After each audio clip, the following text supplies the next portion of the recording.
I really miss him today. Some longtime participants has been here with us for years, including my old friend Jewel, who with his distinct voice would always call out the boats in the processional and read the names of those honored.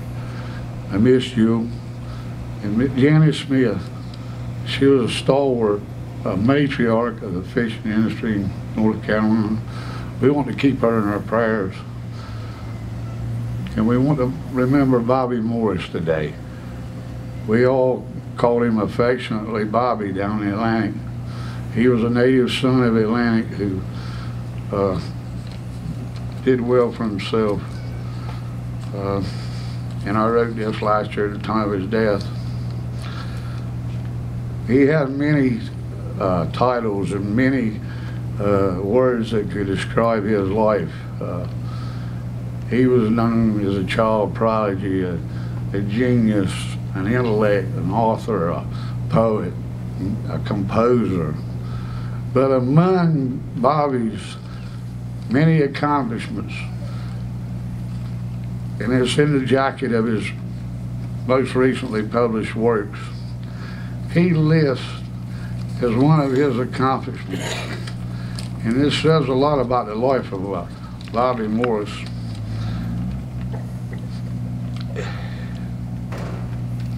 He listed pianist for the blessing of the fleet ceremony, honoring those who make their living on the water.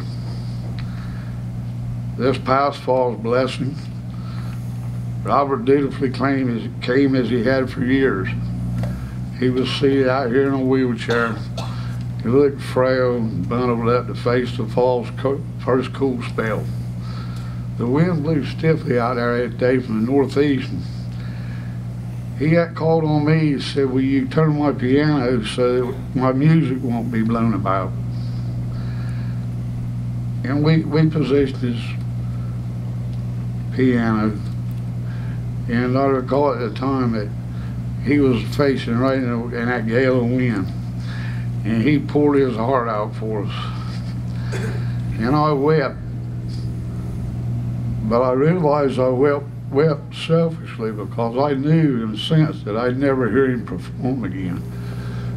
But today I sense his presence here, and he's reached his ultimate goal. He sings and plays today in the heavenly chorus. While I still struggle with old-time hymn, Victory in Jesus from the back row of the Methodist Church, he's singing today in the heavenly chorus.